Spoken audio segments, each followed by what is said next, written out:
Et maintenant, nous nous trouvons il y a environ 5000 ans. Laisse-moi t'emmener dans l'Égypte antique, on est en 2550 avant Jésus-Christ. Devine quoi? La construction des grandes pyramides de Gizeh a commencé.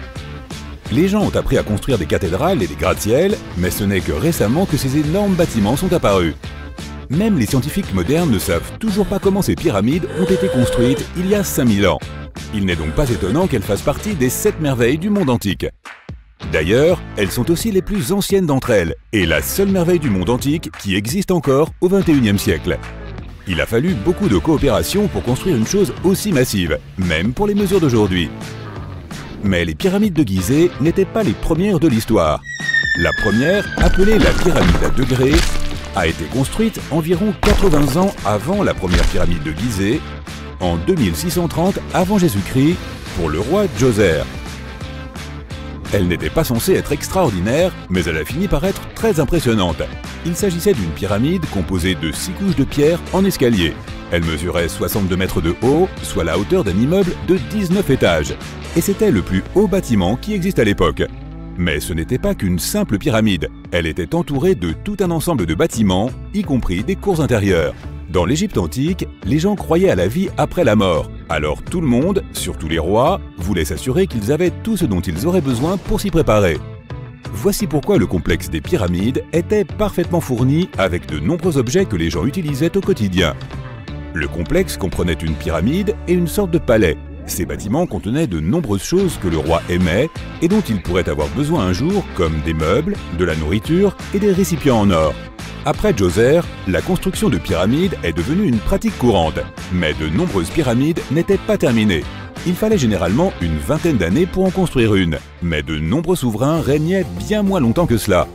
Et en tout, il y a plus de 100 pyramides. Les pyramides les plus célèbres sont les grandes pyramides de Gizeh. La première, et la plus grande, a été construite pour le pharaon Khufu vers 2550 avant Jésus-Christ. À l'époque, elle mesurait 147 mètres de haut, ce qui est aussi haut qu'un immeuble de 40 étages. La deuxième pyramide a été construite pour le fils de Khufu, le pharaon Khafré, vers 2520 avant Jésus-Christ. Elle est un peu plus basse et mesurait à l'origine 143 mètres de haut, soit un immeuble de 39 étages. C'est la pyramide où se trouve la célèbre statue du Sphinx. Les Sphinx ont un corps de lion et une tête d'homme. On les construisait pour garder des zones importantes. Celui-ci a la tête du pharaon Khafré et garde sa pyramide faisant face au lever du soleil. Le Sphinx est la statue la plus connue et l'une des plus grandes et des plus anciennes du monde. À l'origine, il était de couleur rouge et avait un nez. Il est encore possible de voir les traces de pigments rouges près de ses oreilles, mais personne ne sait exactement quand son nez a disparu. Pendant un certain temps, le Sphinx a été en quelque sorte caché sous terre. Il était recouvert de sable jusqu'aux épaules. Heureusement, au début des années 1800, un aventurier, accompagné d'une équipe de 160 personnes, l'a déterré. La troisième pyramide de Gizeh est la plus petite. Elle est 2 fois plus basse. À l'origine, elle mesurait 66 mètres de haut, soit environ la hauteur d'un immeuble de 20 étages. Elle a été construite en 2490 avant Jésus-Christ pour le fils de Khafra, Menkaure. Les pyramides ont été conçues pour être alignées avec les points cardinaux et leurs côtés symbolisent les rayons du soleil. Mais à l'époque, il n'y avait pas de boussole. Les Égyptiens de l'Antiquité calculaient eux-mêmes les directions avec une précision étonnante. Pour aligner les pyramides, ils ont utilisé 2 constellations. À l'origine, les pyramides étaient recouvertes de calcaire blanc lisse et avaient un sommet doré et argenté pour refléter le soleil. Plus tard, d'autres rois ont pris le calcaire blanc des pyramides et l'ont utilisé pour d'autres constructions. Les scientifiques ont estimé que les Égyptiens de cette époque ont utilisé environ 2,3 millions de blocs de pierre pour construire la première pyramide. Chaque bloc pesait plus d'1 tonne, c'est le poids d'un rhinocéros. Certains blocs étaient encore plus gros, étant presque aussi lourds qu'un éléphant. Il y a 4 millénaires et demi, il n'y avait aucun équipement moderne pour aider à la construction. Il n'y avait pas de machines, pas de roues et même pas d'acier. Le seul métal dont ils disposaient était le cuivre. Aujourd'hui encore, les scientifiques ne savent pas exactement comment les Égyptiens ont réussi à construire les pyramides. Il ne reste aucun document qui pourrait nous éclairer à ce sujet. Certains pensent même que les Égyptiens voulaient garder le secret et qu'ils n'ont pas laissé d'archives à cet effet. Beaucoup croient que ce sont des gens pauvres et des étrangers qui ont construit les pyramides, mais ce n'est pas vrai. En fait, les bâtisseurs étaient des ouvriers très qualifiés et ils étaient bien nourris et bien payés. Les archéologues affirment que les bâtisseurs vivaient dans une ville provisoire à proximité et constituaient une communauté très organisée avec un chef bien déterminé. Les scientifiques affirment qu'environ 20 000 personnes ont travaillé sur chaque complexe de pyramides et qu'il a fallu environ 20 ans pour les construire. Il s'agissait probablement d'un projet national. Les ressources du site de construction étaient importantes et la nourriture et les produits de première nécessité devaient provenir de toutes les régions d'Égypte. Même avec tout ce soutien, on ne sait toujours pas comment les gens ont réussi à tailler, transporter et monter ces énormes pierres. Selon l'une des théories, les pierres ont probablement été transportées sur des bateaux le long du Nil. Ensuite, il y avait une partie plus difficile. Il fallait les déplacer vers le site de construction. Pour cela, ils ont probablement utilisé des traîneaux en bois. Il n'était pas très difficile de les tirer car le sable, mélangé à la bonne quantité d'eau, était assez lisse. Et 10 personnes pouvaient déplacer un traîneau assez facilement, même avec une pierre qui pesait 1 tonne. Enfin, un dernier problème, les pierres devaient être soulevées et mises en place. Les archéologues ont découvert les restes d'un système de rampes qui remonte à l'époque de la construction des pyramides. Il est fort probable que les Égyptiens aient conçu un système unique pour déplacer et tirer d'énormes blocs de pierre. Mais personne ne sait à quoi il ressemblait exactement. La thèse la plus répandue est qu'il y avait plusieurs rampes autour de la pyramide pour aider à déplacer les blocs. La rampe grandissait au fur et à mesure que la pyramide devenait plus haute. On suppose que les gens montaient les escaliers en tirant la pierre sur un traîneau en bois situé au milieu d'une rampe en sable. Cela en fait n'est qu'une des options. Certains disent que les rampes faisaient le tour de la pyramide, d'autres affirment que les rampes étaient à l'intérieur. Mais nous ne serons jamais certains et cela restera toujours un mystère. D'ailleurs, c'est ce que voulaient les Égyptiens de l'Antiquité. Étonnamment, il n'y a pas grand-chose à l'intérieur des pyramides. La plupart d'entre elles ne sont que des pierres solides avec très peu d'espace ouvert. Mais jetons un rapide coup d'œil à l'intérieur de la plus grande des pyramides de Gizeh.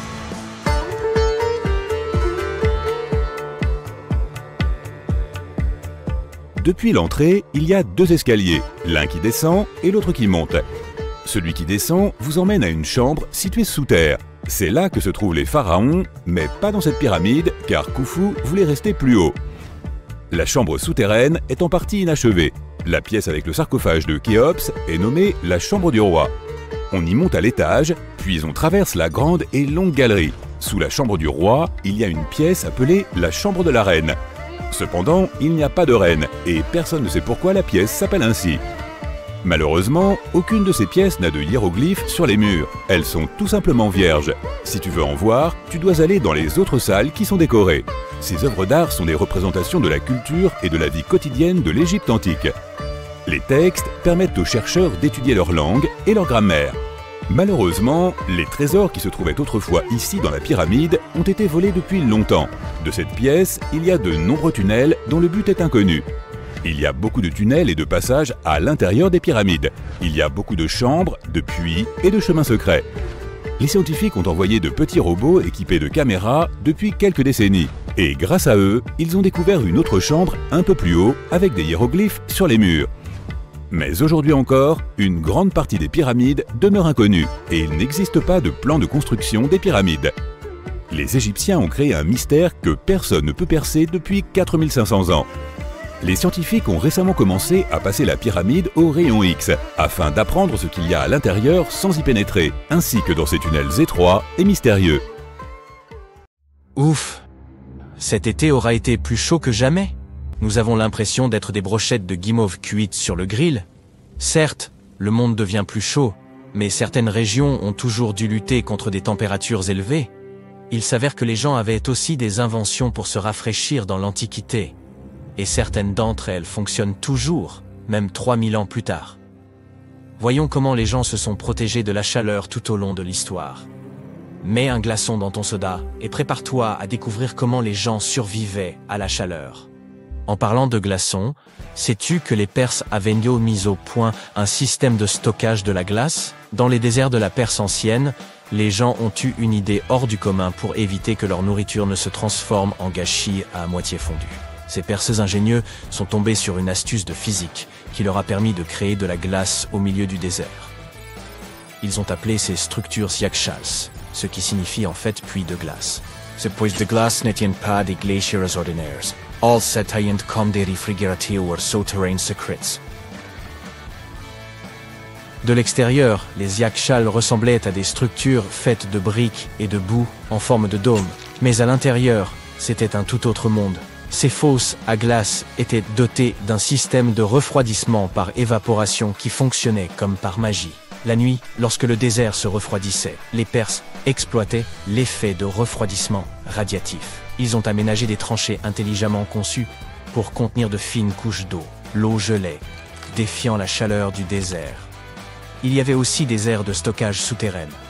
Les Perses récupéraient de l'eau glacée qui fondait dans ces tranchées fraîches et, pendant la nuit, ils la congelaient à nouveau, tirant ainsi le meilleur parti possible du refroidissement naturel du désert.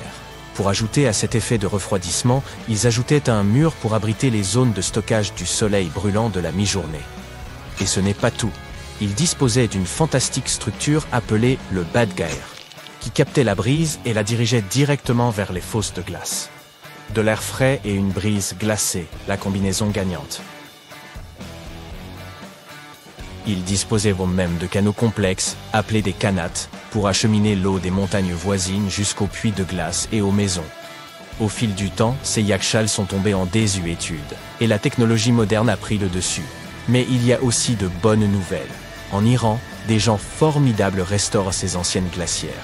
Alors, si tu te retrouves un jour dans ce désert, n'oublie pas de visiter ces sites incroyables et d'assister en direct au génie des anciens Perses. Maintenant, on aimerait se concentrer davantage sur ces attrape-vents parce qu'ils ne servent pas seulement à fabriquer des glaçons, mais aussi à se refroidir. À l'époque, ces merveilles architecturales ingénieuses faisaient fureur dans des contrées comme la Perse, l'Égypte et le Moyen-Orient.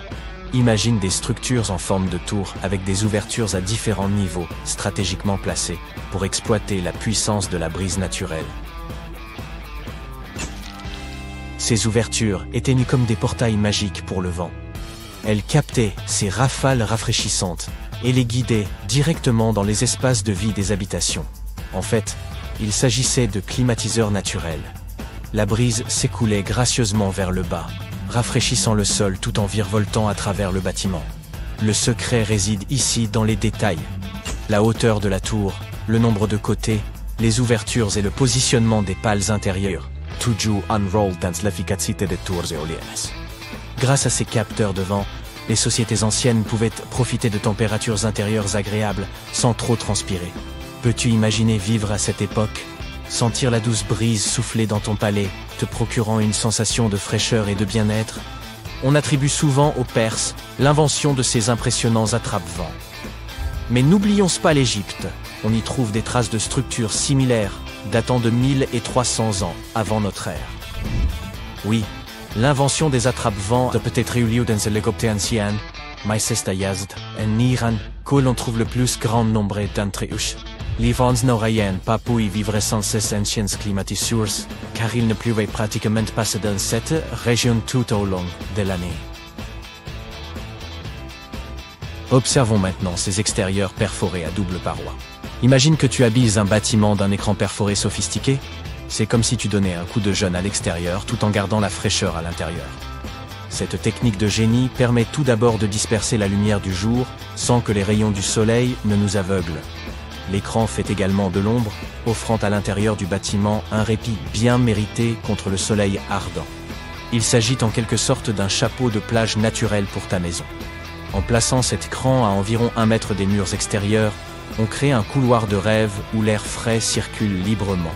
Et bon, ils ajoutent aussi une touche d'élégance au bâtiment. Ces structures sont parfois appelées jali. À Jaipur, en Inde par exemple, la température moyenne pendant la journée est d'environ 38 degrés. Ces structures sont donc cruciales. Les jalis se présentent sous différentes formes, en pierre, en stuc ou en bois. C'est un symbole culturel profondément ancré dans l'architecture indienne. On retrouve sa présence intrigante dans des bâtiments historiques emblématiques tels que le majestueux Taj Mahal et le grandiose Fort Rouge de Delhi. Mais ce n'est pas là qu'une chose du passé. Les jalis sont toujours présents dans l'architecture moderne et leur charme a suscité la créativité d'artistes et de concepteurs du monde entier. Il orne l'extérieur du bâtiment, sa section transversale présentant une ouverture plus grande à l'extérieur et plus étroite à l'intérieur. C'est là que l'effet Venturi entre en jeu pour étaler sa physique. Lorsque l'air s'écoule dans ce passage rétréci, il prend de la vitesse, ce qui crée une différence de pression entre l'intérieur et l'extérieur du bâtiment. L'air soufflant, à une vitesse plus élevée, est comprimé, et, lorsqu'il est relâché, se refroidit. Le moucharabier est un treillis ou un écran en bois utilisé au Moyen-Orient et en Afrique du Nord. Ces merveilles décoratives ressemblent à des stores de fenêtres. Mais ils ne se contentent pas d'être jolis, ils sont aussi ingénieux.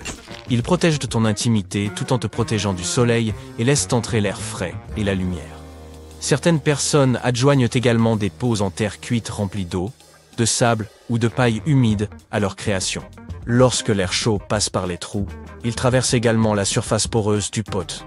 L'humidité contenue dans le pot s'évapore et rafraîchit l'air.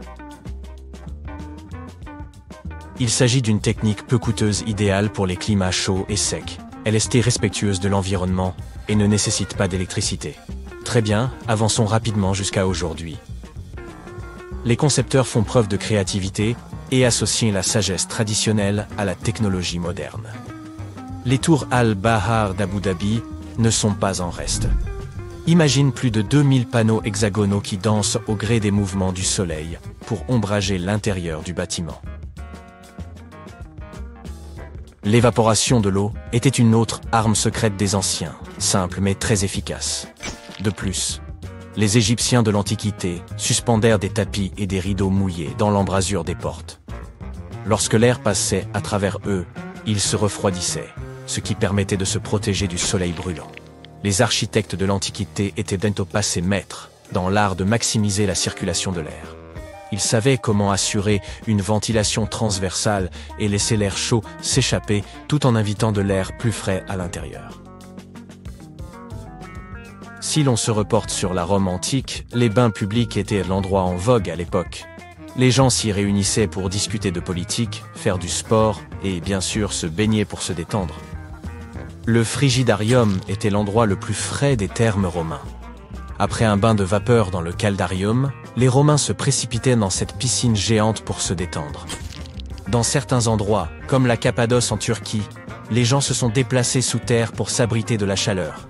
Ils y ont creusé des maisons douillettes, à même la roche volcanique, exploitant les pouvoirs de refroidissement naturel de la Terre. La leçon à tirer est donc simple. Les architectes et les concepteurs peuvent créer des merveilles en combinant les traditions locales et des technologies de pointe. La vallée de la mort, en Californie, s'enorgueillit d'avoir la température la plus élevée, officiellement enregistrée à ce jour, avec 57 degrés en 1913. Quant au record de chaleur en Afrique, il s'élève à 55 degrés, relevé en 1931 à Kébili, en Tunisie.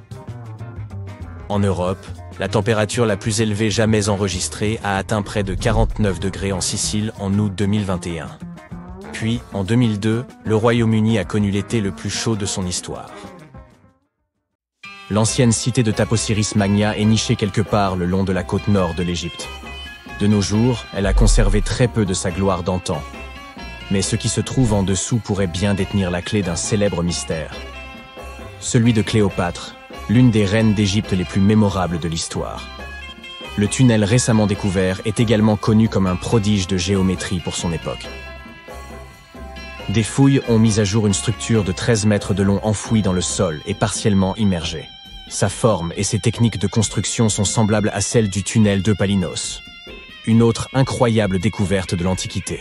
Ce dernier se trouve sur l'île de Samos, en Grèce, et a été réalisé en creusant simultanément à partir de 2 points, dans le but de les faire se rencontrer au milieu. L'utilisation des mathématiques et de la géométrie pour réaliser cet ouvrage était d'une précision stupéfiante pour l'époque, d'autant plus qu'il traverse une montagne de part en part. Les archéologues qui travaillent sur le site de Taposiris Magna depuis 2004 pensent que ce tunnel pourrait mener au tombeau perdu de Cléopâtre.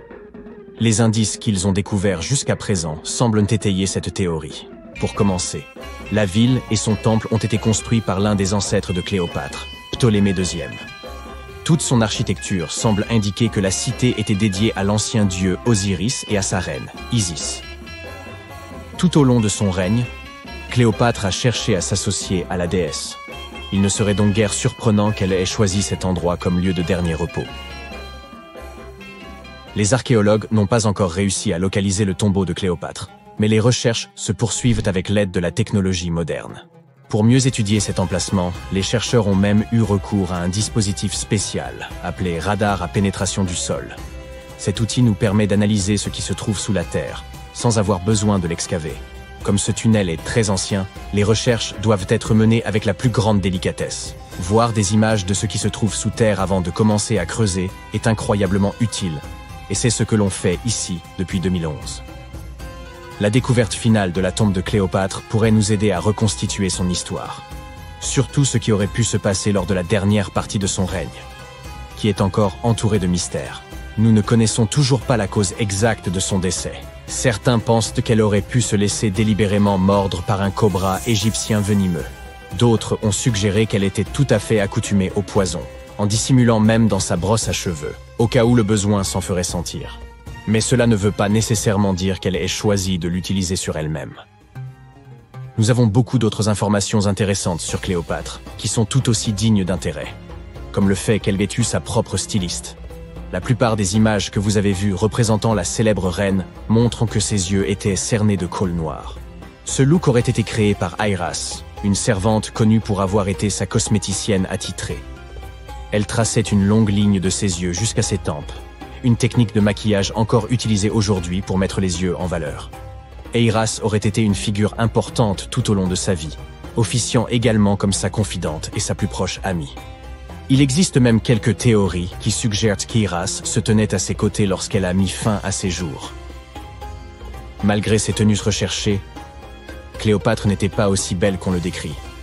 Ou du moins, c'est ce que pointent des recherches récentes. Certes, si l'on regarde les films et l'iconographie moderne, elle est représentée comme une femme d'une extrême beauté, aux traits symétriques et délicats. Toutefois, si l'on examine les pièces de monnaie représentant son profil de l'époque, son apparence laisse beaucoup à désirer. Son image sur les pièces de monnaie a peut-être également été exagérée, pour donner à la reine une apparence plus reconnaissable aux yeux de son peuple. Ainsi, il n'existe aucune source véritablement fiable pour confirmer son aspect.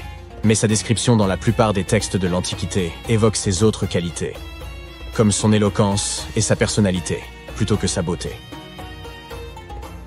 Cléopâtre est peut-être la reine égyptienne la plus célèbre à ce jour, mais elle n'était pas non plus le premier choix. Elle avait une sœur aînée, Bérénice, qui n'aura que très brièvement occupé le trône. Cette dernière ayant été renversée après 3 ans de règne, Cléopâtre s'est donc habituée à endosser le rôle et a commencé à se consacrer à sa propre éducation. Elle voyageait fréquemment à travers le pays pour se familiariser avec son peuple et avec leurs besoins.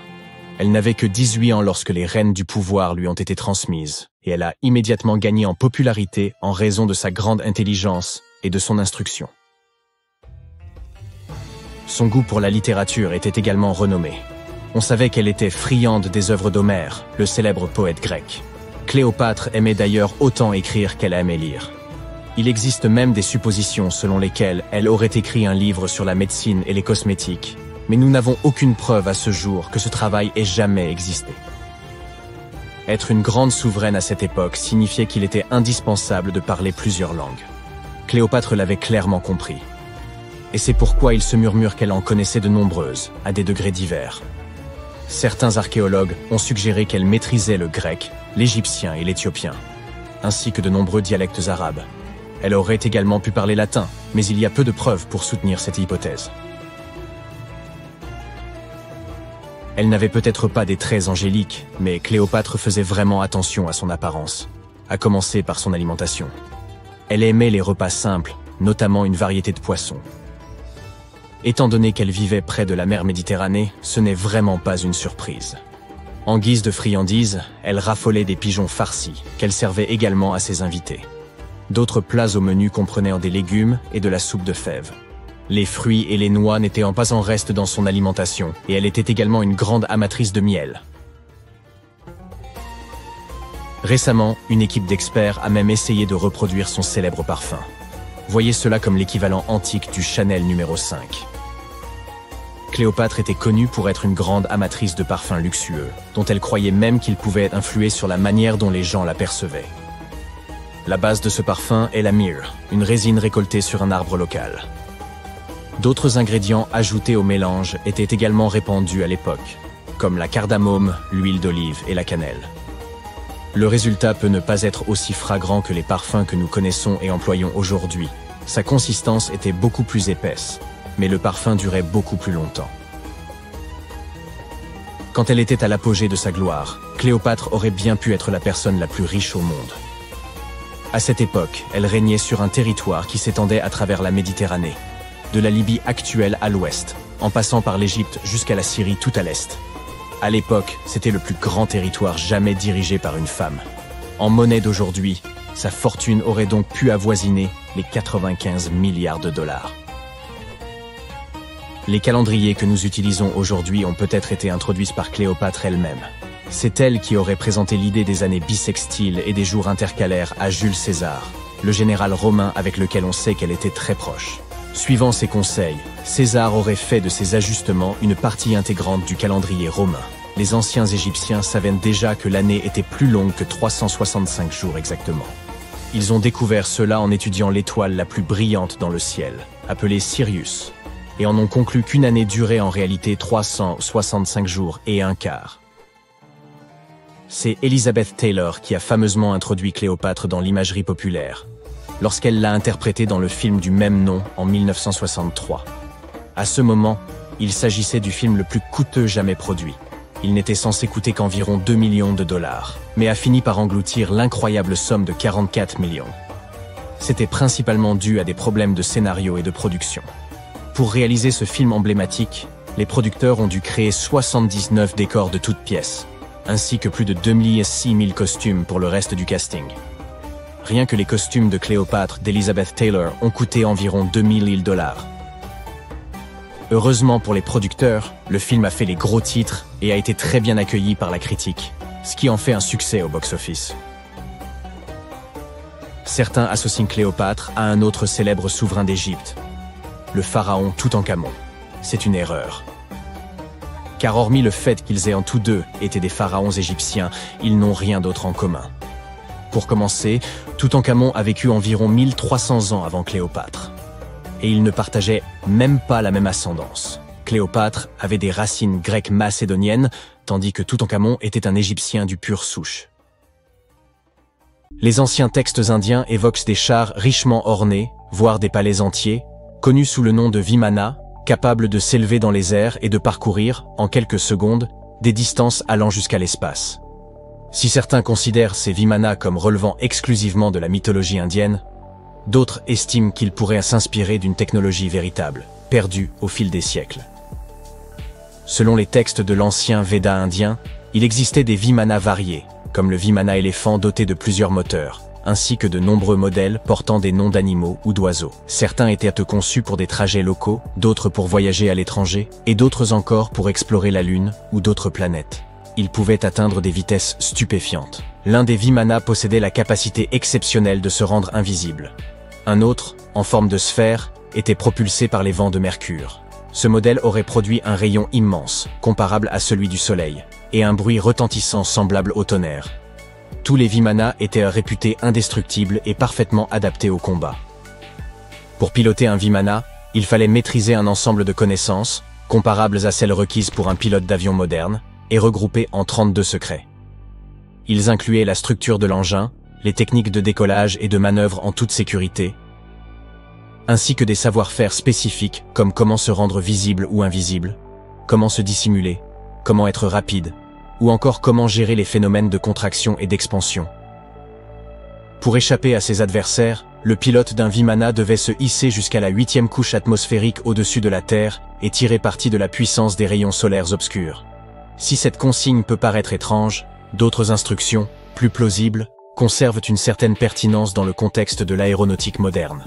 Certaines sections des textes dédiés aux Vimanas mettent en lumière des aspects tels que les itinéraires de vol, la formation des pilotes, la navigation, mais également les tenues appropriées pour ces derniers, ainsi que les aliments recommandés pour de longs trajets. Ces écrits recèlent également des informations techniques détaillées sur l'utilisation de métaux absorbant la chaleur, les types de métaux employés et leurs points de fusion. Les défenseurs de l'idée que les Vimanas étaient plus que de simples mythes estiment que les anciens Indiens n'auraient probablement pas consacré autant de précision à une vulgaire légende. Ainsi, ces palais volants pourraient avoir été réels et extraordinairement en avance sur leur temps, à l'image de nombreuses autres inventions indiennes. Au VIe siècle avant notre ère, un chirurgien indien du nom de Sushruta a rédigé ce qui est considéré comme le premier manuel de médecine et de chirurgie. Surnommé le père de la chirurgie pour ses contributions, Sushruta a catalogué des centaines de plantes médicinales et décrit des interventions chirurgicales complexes. Il a notamment consigné des instructions pour des reconstructions nasales, ainsi que des greffes de peau transférées d'une partie du corps à une autre. La technique originale de rhinoplastie, qui consistait à prélever un fragment de peau sur le front pour reconstruire un nez, demeure utilisée aujourd'hui. Toutefois, à l'époque, cette intervention répondait à des besoins très différents de ceux d'impressionner le public des réseaux sociaux. Ces chirurgies étaient destinées à aider des individus ayant perdu leur nez en raison d'un châtiment ou de blessures subies au combat.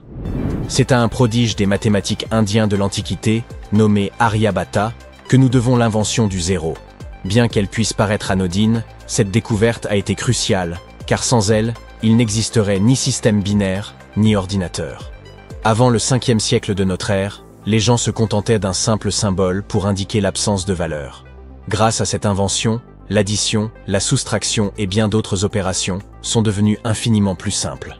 Vous pouvez observer le plus ancien zéro connu, gravé sur le mur d'un temple de Gwalior, en Inde.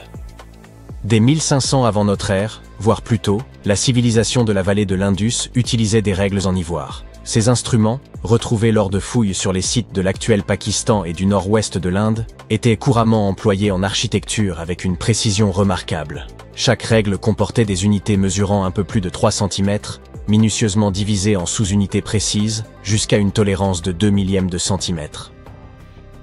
L'invention suivante relève davantage du concept que de l'objet tangible. La standardisation consiste à fixer des règles communes en s'appuyant sur un ensemble de critères, qu'ils soient humains, matériels ou d'intérêts variés. L'une de ces applications les plus notables, à laquelle nous sommes aujourd'hui habitués, est celle des poids standardisés.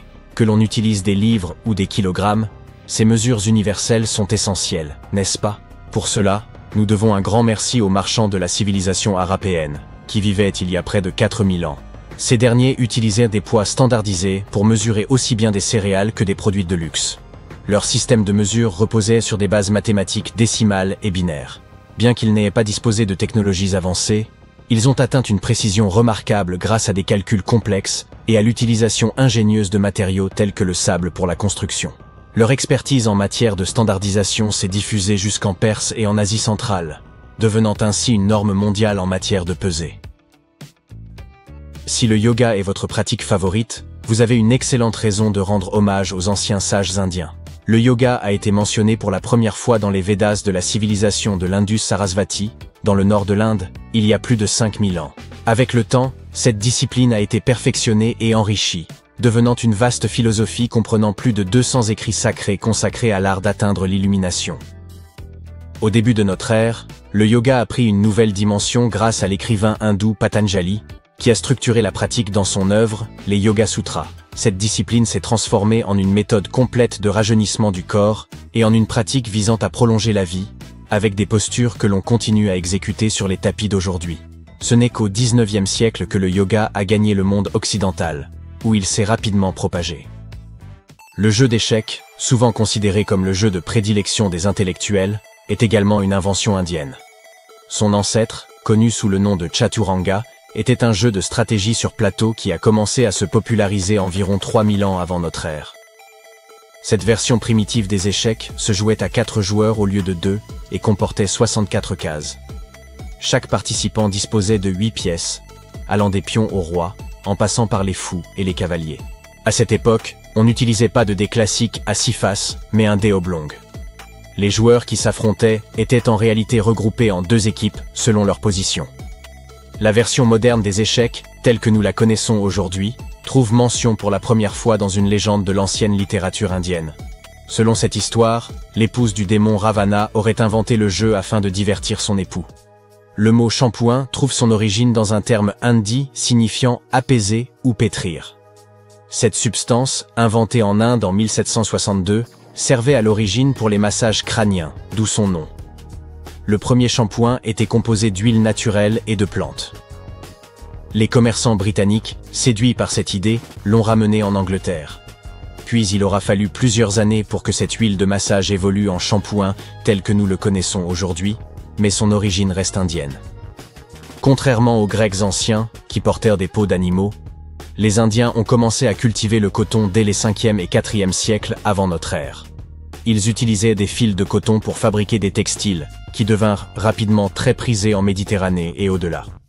Le jute et la laine trouvent également leurs racines en Inde. Le Cachemire, célèbre pour être la laine la plus fine et la plus luxueuse, provient de la région du même nom, située à la frontière de l'Inde, du Pakistan et de la Chine. Quant aux boutons ornant ces vêtements de Cachemire, ils ont également une origine indienne. Il y a environ 5000 ans, la civilisation de la vallée de l'Indus transformait des coquillages en forme géométrique percés de petits trous. Ces ornements, d'abord purement décoratifs, furent ensuite utilisés pour attacher les vêtements.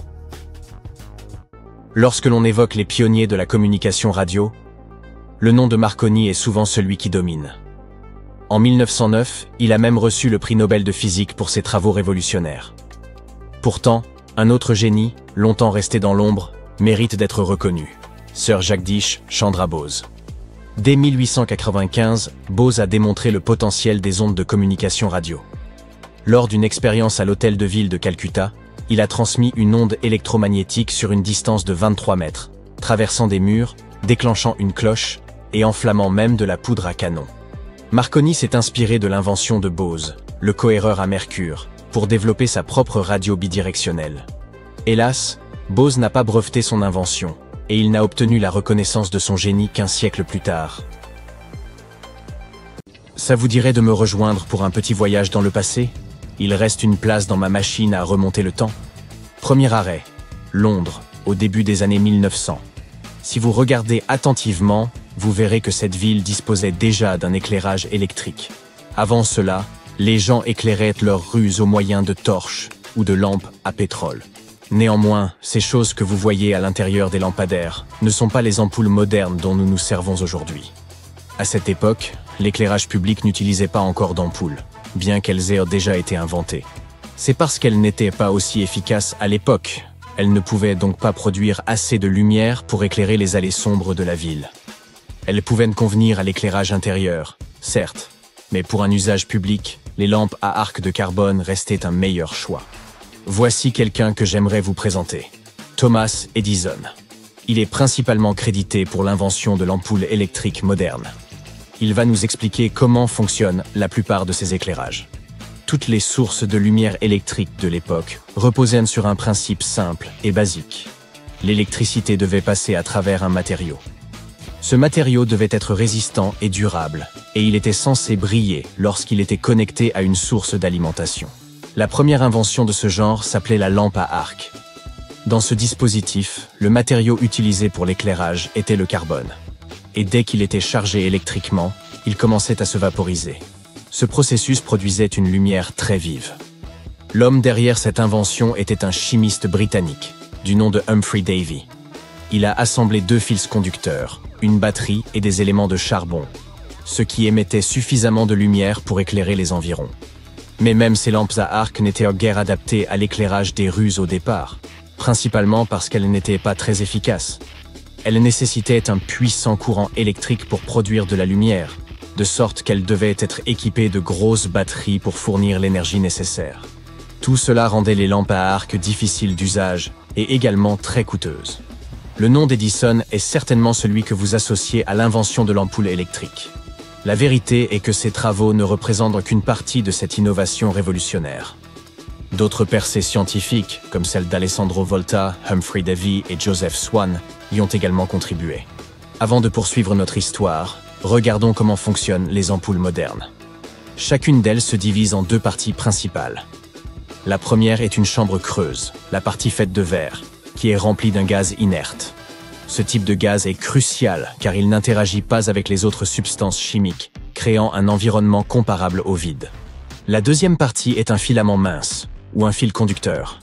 C'est la partie de l'ampoule où vous pouvez observer l'électricité. Un métal, appelé tungstène, est souvent choisi pour fabriquer ces filaments de nos jours. En raison de son point de fusion très élevé, il rend les ampoules plus durables. Une fois que vous allumez une ampoule, l'électricité traverse ce filament, ce qui chauffe l'environnement inerte.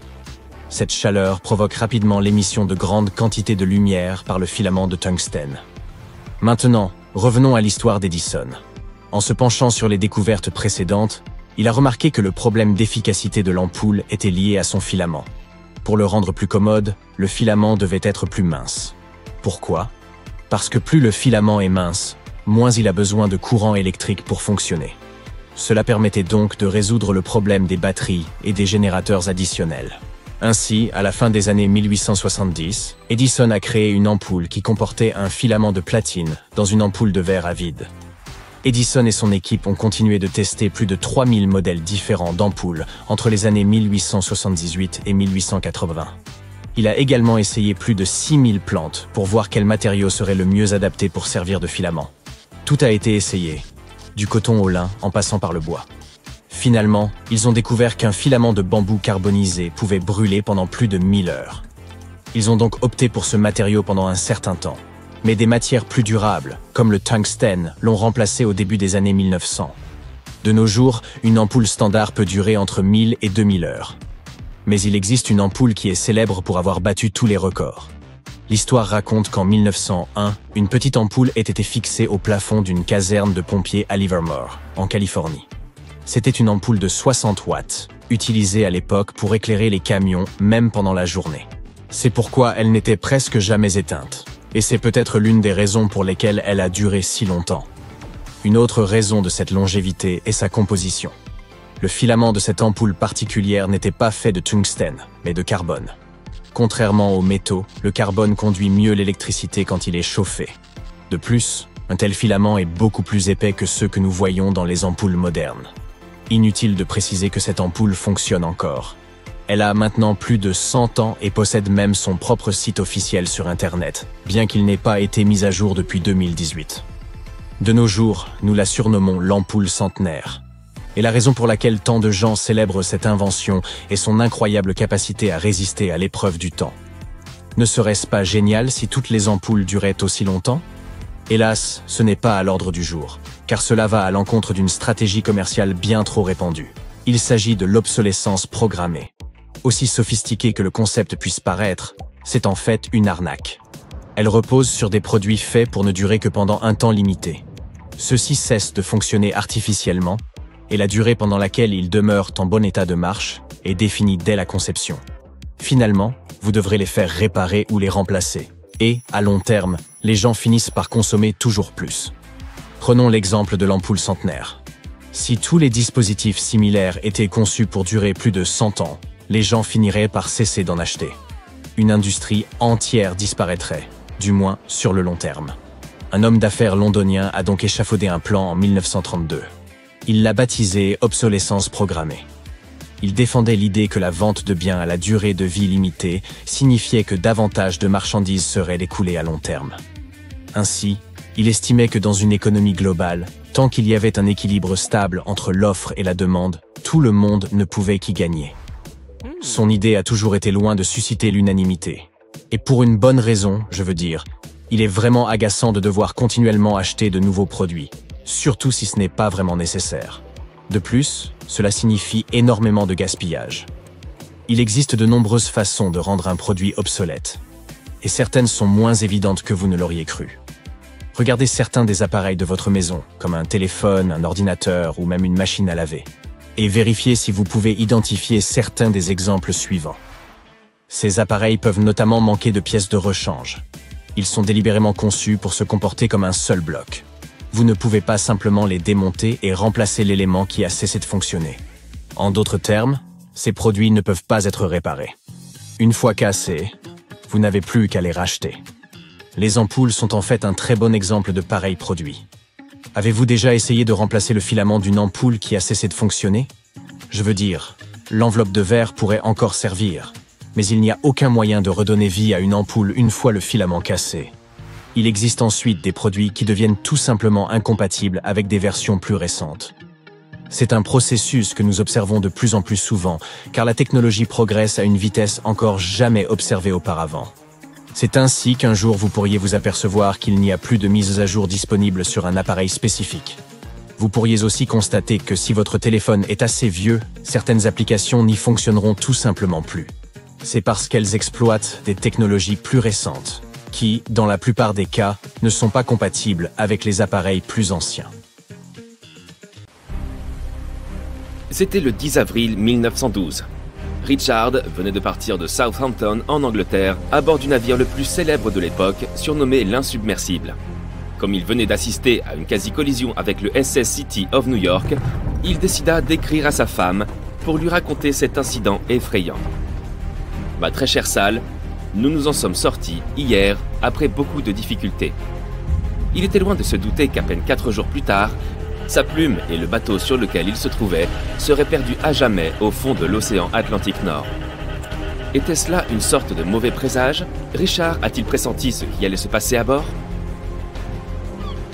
Au cas où tu ne l'aurais pas encore compris, Monsieur Richard Geddes était à bord du Titanic le jour où il a écrit cette lettre à sa femme. Le 14 avril 1912, le navire semblait perdu à jamais. Avec lui, de nombreux secrets et trésors se sont déposés au fond de l'océan. Il a fallu attendre 1985 pour que l'épave du Titanic soit enfin redécouverte grâce à une technologie sonar de pointe. Depuis, les scientifiques ont réussi à récupérer des milliers d'objets dans le bateau naufragé et un grand nombre d'entre eux ont été exposés ou vendus aux enchères. Par exemple, des bijoux, un gilet de sauvetage, un menu de restaurant du navire et même un morceau de moquette d'une cabine de première classe. Tous ces objets ont captivé l'attention du public, comme les diverses histoires des personnes à bord. Les scientifiques ont même cherché à remonter entièrement le Titanic afin de l'étudier convenablement et faire en sorte qu'il ne s'abîme pas davantage. Certains ont suggéré de remplir l'épave de balles de ping-pong pour qu'elle flotte jusqu'à la surface, et d'autres ont même envisagé d'injecter 180 000 tonnes de vaseline dans sa carcasse. Une autre stratégie envisagée consistait à utiliser quelques 450 000 tonnes d'azote liquide afin de piéger le vaisseau dans une sorte d'iceberg artificiel qui le ferait alors remonter par lui-même jusqu'à la surface. Mais toutes ces stratégies ont finalement dû être abandonnées, l'épave étant bien trop fragile pour être récupérée ainsi. Le Titanic est peut-être l'un des navires naufragés les plus intéressants. En tout cas, le plus célèbre. Mais les plongeurs en eau profonde ont encore beaucoup d'autres histoires à nous rapporter. Il arrive que parfois des avions se retrouvent au fond de l'océan. Des plongeurs qui exploraient les environs de l'île d'Oahu, dans l'archipel de Hawaï, sont tombés sur l'épave d'un avion F-4U Corsair. Il semble qu'il se soit écrasé dans l'océan en 1946 en raison d'un manque de carburant. Si tu pouvais plonger assez profondément, tu pourrais même tomber sur des statues et des objets disparus depuis très longtemps. Par exemple, les vestiges du seul parc archéologique sous-marin du monde au large de la côte de Naples, en Italie. On y trouve les ruines de l'ancienne ville romaine de Bayès. Les statues sous-marines qu'on peut y découvrir sont à couper le souffle, c'est le moins qu'on puisse dire. Dans une tournure plutôt ironique des événements, une partie de l'équipement que nous comptions utiliser pour nous rendre sur la Lune a été perdue au fond de la mer pendant de longues années. Mais comment cela a-t-il bien pu arriver? À partir de la fin des années 60 et jusqu'au début des années 70, de nombreuses fusées Apollo ont été lancées en orbite autour de la Terre et de la Lune. Lorsque le véhicule spatial atteignait une altitude d'environ 61 km, son premier étage, comprenant les moteurs, se séparait du corps principal. On pensait alors que ses composants étaient détruits ou perdus à jamais. Vraiment? En 2012, une équipe de spécialistes a découvert un ensemble de moteurs de fusées à 4 km au large des côtes de la Floride. Après 2 ans de restauration, ils ont été confiés au musée de l'aviation de Seattle qui les expose au public. Peux-tu t'imaginer une ville entière plongée sous l'eau? En 2001, une telle ville a été découverte dans le golfe de Cambay, au large des côtes indiennes. Certains archéologues pensent qu'il s'agit de la plus ancienne ville de l'histoire. Pour comparaison, elle fait presque la taille de Manhattan et est constituée de murs massifs et de grandes places. Les plongeurs ont découvert des fragments de sculptures, des œuvres d'art et même ce qui semblait être d'anciens meubles en bois, vieux de 9500 ans, soit 5000 ans de plus que tout ce qu'on a pu trouver jusqu'ici. Ok, et maintenant, pourquoi pas une rivière sous-marine? Je ne peux même pas imaginer à quoi cela ressemblerait, mais des plongeurs affirment en avoir vu au sud de Tulum, au Mexique. Est-ce réellement possible? Eh bien, pas vraiment. Car le cénote Angelita n'est pas une véritable rivière, mais un type très spécial d'illusion d'optique. Formé par une halocline, c'est-à-dire un nuage de sulfure d'hydrogène présent au fond de cette grotte sous-marine. Mais il se trouve que tu peux nager à travers ce nuage, ce qui te donnera l'impression de te déplacer dans une masse d'eau en mouvement. On ne trouve pas seulement des objets inanimés sous l'eau. Certaines découvertes concernent également des créatures marines plutôt effrayantes. Tu aimerais probablement éviter les méduses si tu ne raffoles pas des piqûres. Mais cette méduse géante, également connue sous le nom de méduse à crinière de lion, est la plus grande de son genre d'après ce que nous savons. En toute justice, tu ne tomberas dessus que si tu plonges dans les eaux des océans Arctique, Atlantique Nord et Pacifique Nord. Tu ne pourras pas la rater, car elle mesure 36 mètres de long avec ses tentacules. Ceux qui pratiquent la plongée en eau profonde sont nombreux à rêver de découvrir un jour un trésor perdu. Un plongeur a touché le jackpot lorsqu'il est tombé sur un trésor d'une valeur de près d'1 million de dollars au fond de la mer. C'était en 2015. Ce plongeur chanceux nageait juste au large des côtes de la Floride. Qu'a-t-il trouvé? Eh bien, environ 51 pièces d'or, 12 mètres de chaîne en or et une pièce unique et rare qui avait été taillée spécialement pour le roi d'Espagne, Philippe V. En parlant de trésors perdus, il est arrivé aussi que des plongeurs trouvent des bateaux pirates. Ils ont découvert l'une de ces épaves en 2015, au large de la côte colombienne, datant du XVIIIe siècle. La valeur de ce navire disparu a été estimée entre 4 et 17 milliards de dollars, car il contenait des richesses, des pierres précieuses, de l'or et d'innombrables d'autres objets de grande valeur. En comparaison, il y a une île entière dans les Bahamas qui est à vendre pour 75 millions de dollars. Un ordinateur est la dernière chose que tu t'attendrais à découvrir sous l'eau, n'est-ce pas? Et s'il ne s'agissait pas d'un ordinateur ordinaire, mais d'un ordinateur ancien? Un plongeur l'a découvert par hasard entre 1900 et 1901, sur le lieu d'un naufrage situé au large d'une île grecque. Les chercheurs pensent que cet étrange engin en pierre est la forme la plus ancienne d'un ordinateur. Il a été conçu à de nombreuses fins, notamment pour prédire les positions astronomiques ainsi que les éclipses sur le calendrier. Comme l'humanité a perdu la plupart des technologies de cette époque, il est incroyable que l'on soit tombé sur cet objet après des siècles. Cela nous a permis d'en apprendre beaucoup sur les Grecs de l'Antiquité. L'ordinateur se trouve maintenant au Musée archéologique national d'Athènes, si jamais tu voudrais le voir en personne. Ceci doit être l'un des endroits les plus mystérieux sur Terre. On l'appelle la fosse des Mariannes, et c'est la zone la plus profonde de tous les océans. Nous ne connaissons pas sa profondeur exacte, car il est très difficile de la mesurer, mais elle devrait faire environ 11 km et être 5 fois plus longue que le Grand Canyon. Des scientifiques ont étudié pour la première fois cet énorme trou en 1875 à l'aide d'une corde lestée. En 2012, le réalisateur canadien James Cameron a atteint le fond de la fosse à bord du submersible Deep Sea Challenger. Certaines des créatures les plus étranges de la planète vivent dans cet endroit, notamment la pieuvre Dumbo, le concombre de mer et le requin lutin.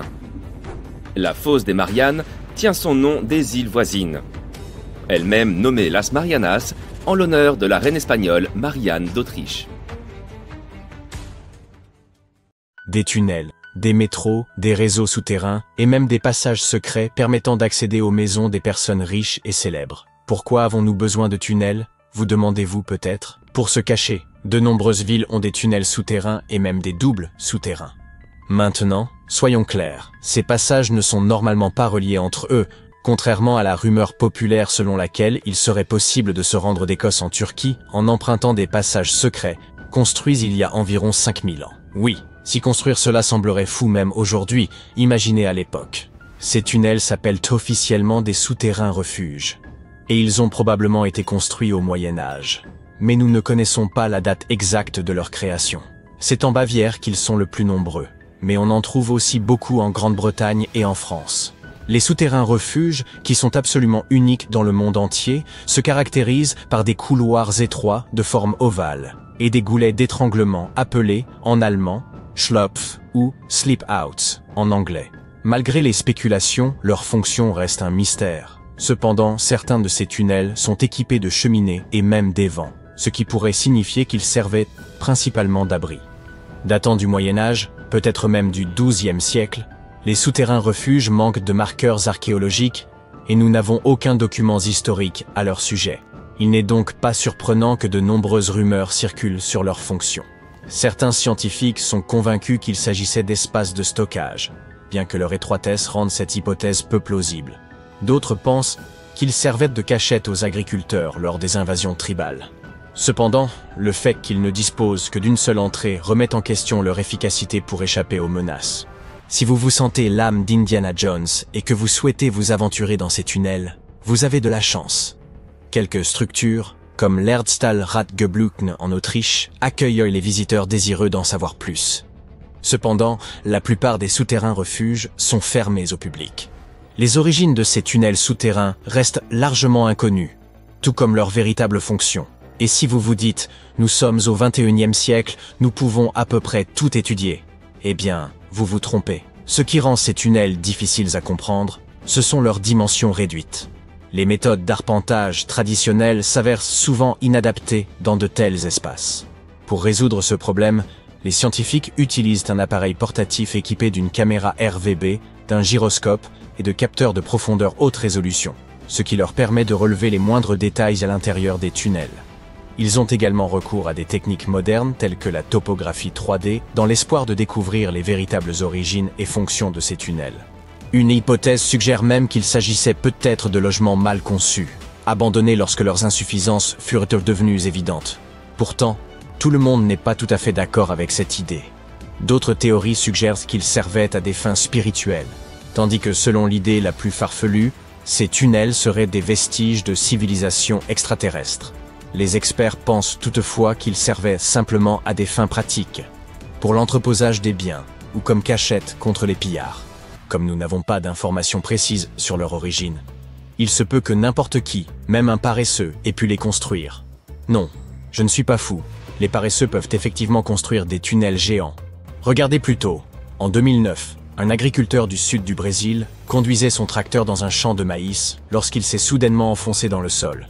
Il s'est vite rendu compte qu'il avait traversé le sommet d'un tunnel souterrain. Lorsque les chercheurs sont venus enquêter, ils ont trouvé un passage d'environ 2 mètres de haut sur 2 mètres de large, s'étendant sur environ 15 mètres, et ce juste au-dessous de la maison du fermier. En regardant de plus près, ils ont remarqué de profondes marques de griffes sur les murs. C'était la preuve que le tunnel n'avait pas été creusé par des hommes. Ce que ce fermier avait découvert était un paléofossé de mégafaune, un tunnel préhistorique creusé par des créatures anciennes, comme des paresseux ou des tatous géants, il y a plus de 10 000 ans. Je sais qu'il est difficile d'imaginer ces animaux, mais laissez-moi vous aider. Prenez un hamster. Maintenant, imaginez-le aussi gros qu'un éléphant. Et n'oubliez pas, ce hamster de 4 mètres de haut peut aussi marcher sur 2 pattes. À leur époque, il y a environ 15 millions d'années, et jusqu'à il y a 10 000 ans, de nombreuses espèces de paresseux et de tatous géants parcouraient les Amériques. Et certains creusaient bien ce genre de tunnels. Aujourd'hui, beaucoup de ces tunnels sont remplis de sédiments, même si certains restent dégagés, comme celui que notre fermier a découvert. Cette découverte de 2009 a suscité un vif intérêt, conduisant à la découverte de plus de 1500 paléofossés dans le sud du Brésil, ce qui en fait la région du monde où la concentration de tels sites est la plus élevée. Mais personne ne sait exactement pourquoi il y en a autant dans le sud du Brésil. Bien que certains paléofossés existent dans toute l'Amérique du Sud, on n'en a trouvé aucun en Amérique du Nord, ce qui est étrange, car ces énormes paresseux parcouraient tout le continent. La fonction exacte de ces grands tunnels reste un mystère, mais les scientifiques pensent qu'ils servaient d'espace post-natal pour la régulation de la température ou pour l'hibernation. Les tunnels se sont probablement développés au fil des siècles, à mesure que les générations successives de paresseux et de tatous les agrandissaient. Maintenant, jetons un coup d'œil au Fugu. Non, il ne s'agit pas de ce mets japonais très dangereux, ni d'une ville en Nouvelle-Guinée. Pour les voir, nous devons nous rendre au Royaume-Uni. Les Fugu sont également des structures souterraines, mais ils ne ressemblent pas exactement à des tunnels. Ce sont des structures en pierre sèche. Ils ressemblent à des grottes décorées à l'aide de pierres. On n'en a trouvé qu'une quinzaine jusqu'à présent, et la plupart se trouvent en Cornouailles. Selon les estimations, ces tunnels auraient été construits il y a environ 2400 ans, et ils sont encore en parfait état, ce qui est vraiment fascinant. À l'époque, les gens ne disposaient pas de machines modernes, et pourtant ces structures sont toujours là. Vous vous imaginez acheter un appartement aujourd'hui et apprendre qu'il sera toujours là dans 2 millénaires et demi? Pour en revenir à nos Fugu, leur fonction supposée n'a rien d'extraordinaire. Ils pouvaient être utilisés à des fins spirituelles, comme cachette ou comme garde-manger. Cette dernière fonction est cependant un peu surprenante. Je suppose que ce n'est un secret pour personne que l'Angleterre est réputée pour son taux d'humidité excessif, et que si vous voulez bien conserver vos aliments, vous devez éviter l'humidité à tout prix. Sinon, vous pouvez dire bonjour à la moisissure et aux champignons. Mais les peuples anciens n'étaient pas bêtes du tout. Autrement, ils n'auraient pas survécu. Et vous et moi ne serions pas là aujourd'hui.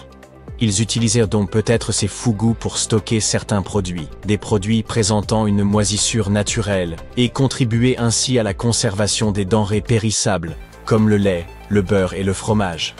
Mais bon, ce ne sont là que suppositions. La véritable fonction de ces tunnels reste inconnue.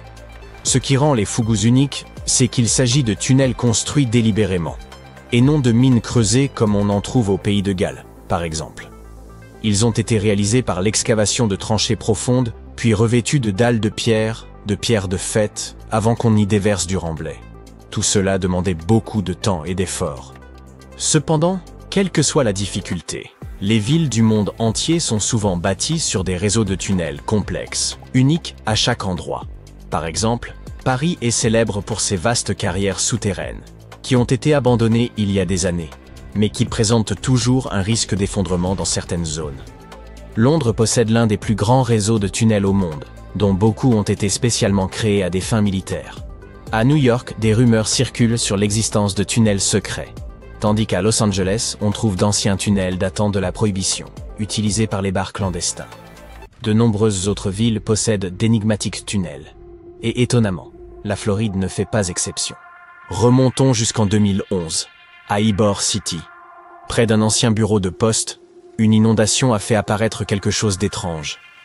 Les vestiges d'une structure inconnue. À l'époque, les gens n'y ont pas vraiment prêté attention. Et ce n'est que 7 ans plus tard que l'on a découvert quelque chose de vraiment fascinant. Ce quartier historique a été fondé dans les années 1880, mais on ignorait jusqu'en 2018 qu'il abritait également un réseau de tunnels cachés.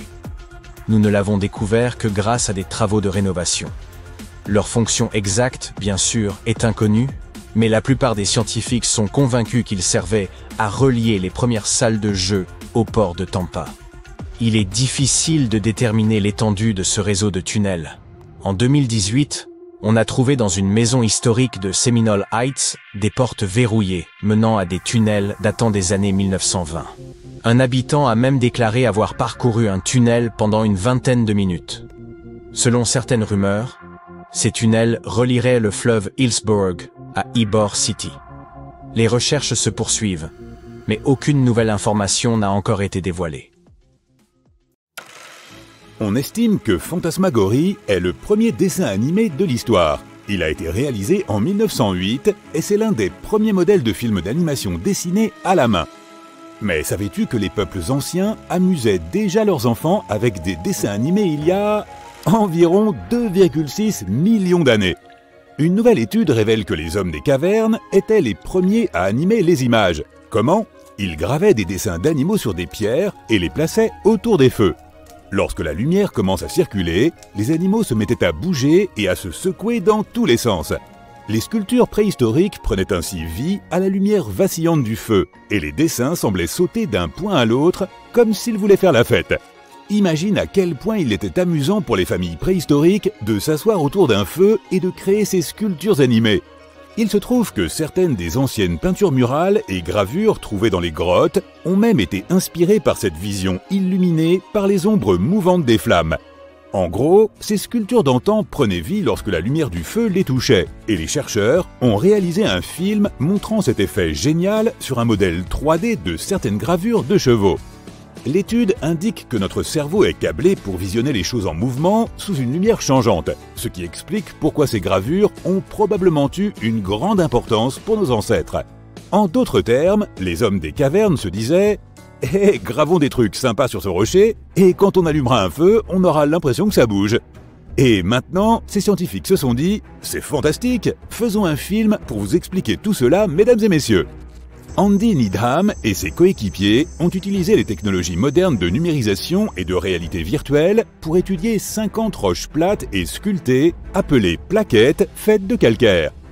Ces roches ont été trouvées dans le sud de la France dans les années 1800 et se trouvent désormais dans un musée à Londres. Elles sont recouvertes de 77 sculptures réalistes représentant toutes sortes d'animaux, comme des chevaux, des rennes et des chamois. Apparemment, l'Homo sapiens qui avait beaucoup de temps devant lui a réalisé ces gravures il y a 12 000 à 16 000 ans.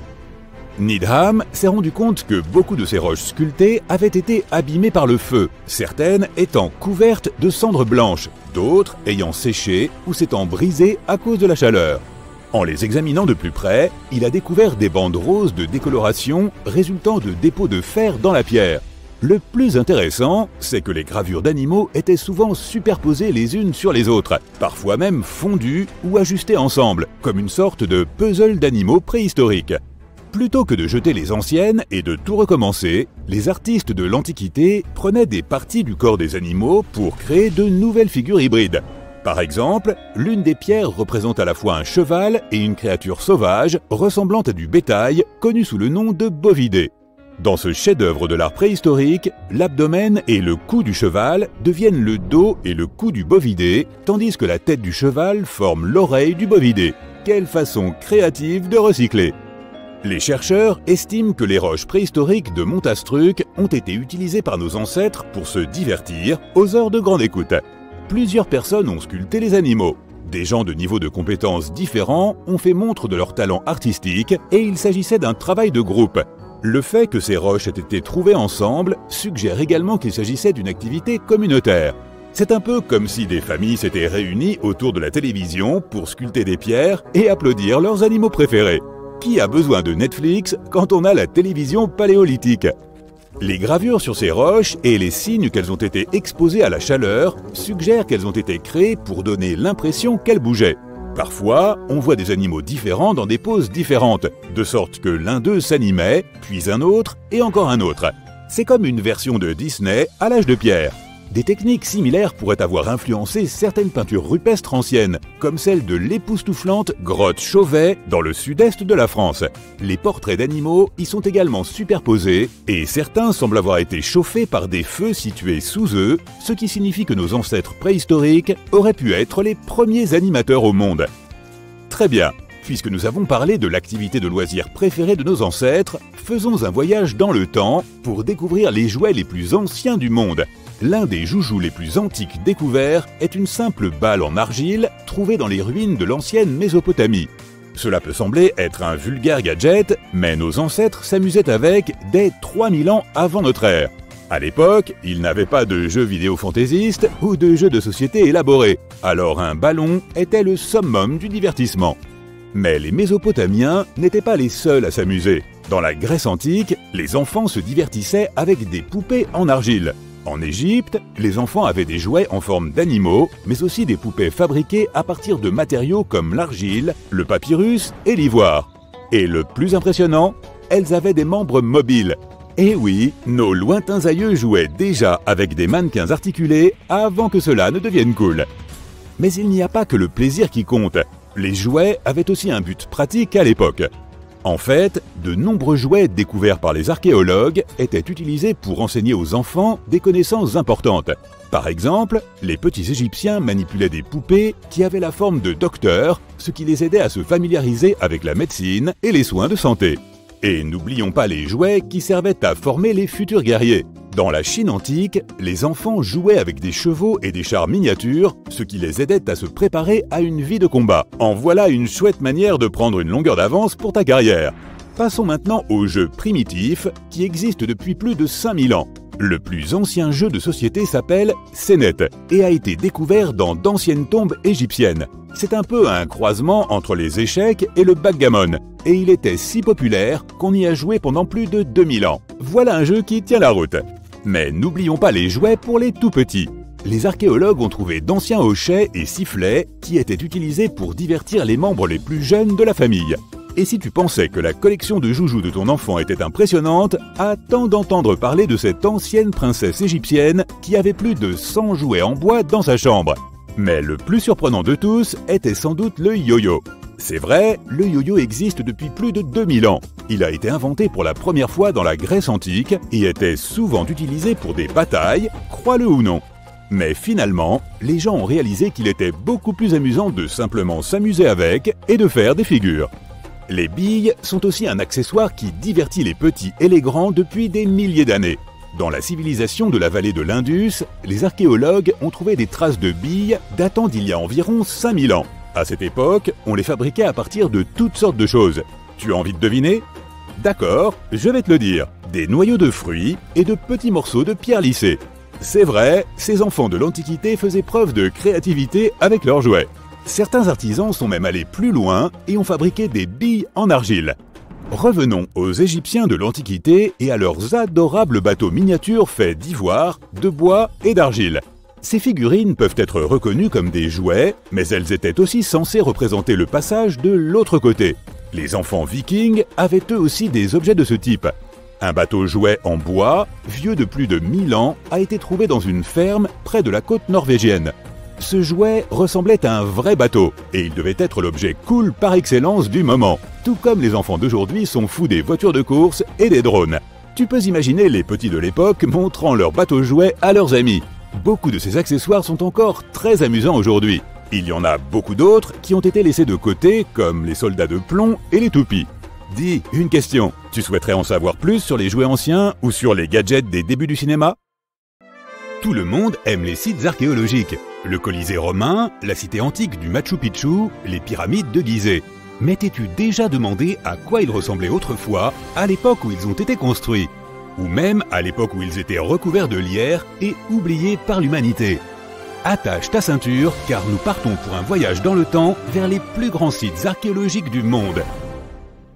Notre voyage commence en Amérique du Sud, au fin fond des montagnes péruviennes. Voici la cité de Machu Picchu. C'est un immense tribut à l'ingéniosité et à la puissance de la civilisation Inca. À son apogée, cette dernière s'étendait sur 4000 km le long du littoral de l'Amérique du Sud, de l'actuel Équateur jusqu'au Chili. Et le Machu Picchu était situé au cœur de celle-ci. Le site historique a été construit à environ 2000 mètres au-dessus du niveau de la mer, plus ou moins vers 1450 avant notre ère. La ville, ceinte de murs, était composée d'environ 150 bâtiments en pierre. Les Incas ont réussi à construire des temples, des maisons et même un système complexe d'aqueducs pour irriguer toute la ville. Et oui, ils ont fait tout cela sans l'aide de roues ou d'instruments en fer. L'habitat ressemblait peu ou prou aux maisons de pierre que nous voyons de nos jours, à la différence que les Incas n'utilisaient pas de ciment pour sceller les blocs ensemble. Pourtant, ils s'emboîtent parfaitement les uns avec les autres. En plus de cela, les Incas ont dû développer une technologie antisismique rudimentaire mais efficace, puisqu'en cas de tremblement de terre, les pierres tremblaient sans s'effondrer. Si le Machu Picchu avait été construit aujourd'hui, il aurait fallu plus de 70 millions de dollars pour le terminer entièrement. L'objectif du site est encore un mystère pour de nombreux historiens. Selon certaines théories, il aurait pu être construit comme un site cérémoniel, une place forte pour le peuple inca, ou même un lieu de villégiature pour la royauté. Ce que nous savons avec certitude, c'est qu'au XVIe siècle, 100 ans après la construction du Machu Picchu, sa population l'a abandonné. Les racines des arbres ont envahi la majorité du site et l'ont caché à l'humanité pendant plus de 4 siècles. Ce n'est qu'au XXe siècle que le Machu Picchu a été révélé aux yeux du monde lorsqu'un fermier péruvien a accompagné Hiram Bingham, professeur à l'université de Yale, pour une visite du site. Depuis, Bingham et de nombreux autres explorateurs ont consacré leur vie et leurs recherches à l'étude de la merveille archéologique qu'est le Machu Picchu. Le prochain arrêt de notre machine à voyager dans le temps est la ville de Pompéi, en Italie. Pompéi a imprégné notre imaginaire collectif pendant de nombreux siècles. L'éruption du mont Vésuve en 79 après Jésus-Christ et la destruction d'une ville entière ne sont, espérons-le, pas quelque chose qui se reproduira de sitôt. Mais tu dois te demander à quoi ressemblait Pompéi lors de son dernier jour. Il n'a fallu que 18 petites heures pour que les rues, les marchés, les maisons et le forum de Pompéi soient ensevelis sous des millions de tonnes de cendres volcaniques. Grâce à des scientifiques ingénieux, nous avons découvert que la lave et les cendres qui ont recouvert Pompéi le tout dernier jour ont en fait contribué à figer la ville dans le temps. Contrairement à la glace, le nuage de cendres n'a pas préservé la ville intacte. Mais à mesure que les objets se sont désintégrés pendant 2000 ans, ils ont laissé des vides sous la terre. Les archéologues ont découvert que s'ils remplissaient ces vides avec du plâtre, la forme de la ville enterrée pouvait être révélée. Et c'est exactement ce qui s'est passé. Bien sûr, cela n'avait rien à voir avec la ville animée de 12 000 habitants qui existait depuis de nombreuses années avant l'éruption fatidique. Pompéi était une cité vibrante et riche. Les ruines du site ont révélé que de nombreux quartiers de Pompéi abritaient des maisons impressionnantes, certaines avec des balcons, ce qui était un signe de grande richesse à l'époque. Et crois-le ou non, même certaines œuvres d'art ont survécu à l'éruption. Les archéologues ont trouvé des fresques et des peintures murales bien conservées et représentant des créatures mythologiques. Elles indiquaient généralement que des membres de la haute société vivaient là. Les ruines montrent que la ville disposait même de thermes et de douches fabriquées avec des matériaux luxueux. Et apparemment, les habitants de Pompéi avaient des dents incroyables. Les archéologues ont même pu distinguer un tel niveau de détail dans les moules de plâtre qu'ils ont récupérés sous terre. Toujours sur le territoire italien, se trouve l'une des plus grandes attractions touristiques du monde, le Colisée romain. Il a été construit comme un amphithéâtre sous le règne de l'empereur Vespasien, vers 70 après Jésus-Christ. Ce n'est qu'en l'an 80 que le fils de Vespasien, l'empereur Titus, a inauguré le Colisée. Le monument était une merveille à contempler, des murs de 50 mètres de haut, plus de 80 entrées et une capacité de 87 000 spectateurs. Toutes les classes sociales étaient les bienvenues au Colisée, ce qui explique en partie pourquoi il a prospéré pendant tant de siècles. Pendant le déclin de l'Empire romain, vers le VIe siècle après Jésus-Christ, le Colisée a commencé à être négligé et abandonné. Le monument a été pillé et certaines des pierres de ses colonnes ont été utilisées pour construire des infrastructures ailleurs. Il ne reste plus qu'un tiers du Colisée d'origine, et vu comme il est grand aujourd'hui, on peut imaginer à quel point il était colossal à l'époque. La Grèce a été le berceau de l'une des plus grandes civilisations du monde. À l'apogée de cette culture, littéralement et historiquement parlant, il y a plus ou moins 2400 ans, les Athéniens ont construit une citadelle connue sous le nom d'Acropole. L'Acropole, qui est composée de bâtiments historiques, est considérée comme l'un des plus grands repères de la civilisation occidentale à ce jour. Les touristes qui visitent Athènes aujourd'hui peuvent admirer les piliers jaunis et brisés du Parthénon qui se dressent sur l'une des plus hautes collines de la ville. Mais à l'époque de sa construction, entre 447 et 432 avant Jésus-Christ, l'imposant et majestueux Parthénon était d'un blanc immaculé, car tout le monument était construit en marbre étincelant. Les statues à l'intérieur étaient faites d'or. Le Parthénon est un temple de 2000 mètres carrés, soutenu par 69 colonnes de marbre. Les plus grands blocs de marbre sont massifs et pèsent environ 10 tonnes chacun. Et le fait le plus surprenant est que le marbre ne provenait pas d'Athènes, mais d'un site voisin qui se trouvait à 15 km de l'Acropole, connu sous le nom de Mont Pentélique. Les historiens, intrigués par l'origine du matériau primaire utilisé pour la construction de l'Acropole, ont trouvé de petits et de gros blocs de marbre éparpillés sur le sol du Pentélique. Il y avait aussi une route pavée que les Grecs avaient construite pour transporter les pierres. Mais le monument le plus marquant de tous les temps est peut-être celui qui se trouve à la lisière du Moyen-Orient, à l'extérieur de la ville égyptienne du Caire. Les pyramides de Gizeh sont considérées comme l'une des 7 merveilles du monde antique. Le complexe a été construit comme tombeau pour le pharaon Khéops il y a environ 4500 ans. Entre 20 et 30 000 ouvriers ont participé à sa construction et il est composé de 3 pyramides. Ce monument massif est fait d'environ 8000 tonnes de granit et de plus de 550 000 tonnes de mortier, ce qui lui donne l'apparence qu'il a aujourd'hui. Mais savais-tu que les pyramides n'avaient pas toujours eu cette apparence? Loin de là, elles étaient d'un blanc brillant avec une pointe triangulaire dorée au sommet. C'est parce que les Égyptiens ont utilisé plus de 6 millions de tonnes de calcaire pour recouvrir l'ensemble de la structure rocheuse en forme d'escalier. Tout cela pour qu'elle puisse briller d'un blanc éclatant sous le soleil impitoyable du ciel égyptien. La pyramide de Khéops est restée la plus haute structure sur Terre réalisée par des humains pendant plus de 3800 ans. C'était la seule pyramide à 8 faces d'Égypte et on pensait qu'elle était alignée avec la ceinture d'Orion. Elle est considérée comme la construction la plus alignée face au nord. En 1979, elle a été inscrite sur la liste du patrimoine mondial de l'UNESCO. Dirigeons-nous maintenant vers la ville indienne d'Agra pour une visite rapide du Taj Mahal. Tu le connais peut-être sous ce nom, mais il porte aussi un nom plus attachant, une larme sur la joue du temps. La construction du Taj Mahal a duré plus de 22 ans et a été commandée en 1632 par l'empereur moghol Shah Jahan comme une déclaration d'amour pour sa troisième et favorite épouse, Mumtaz Mahal. Il a été construit en marbre blanc et étonnamment, grâce à une conservation rigoureuse, il reste encore très semblable à ce qu'il était lors de sa construction. Toutes ces merveilles du passé t'ont-elles donné envie de voyager? Dis-nous dans les commentaires si tu as déjà visité certains de ces sites ou quels autres lieux intéressants tu ajouterais à cette vidéo. Est-ce que tu sais qui était Nikola Tesla? Tu as certainement entendu parler des grandes pyramides d'Égypte. Et si je te disais que Tesla a peut-être découvert l'ancien mystère qui entoure 16 pyramides? Pardon? Un mélange de science et d'archéologie? Et non. Il est fort probable que les pyramides ne soient pas si énigmatiques après tout. Mais tout d'abord, voici ce que nous savons sur les pyramides. Qu'ont-elles de si mystérieux?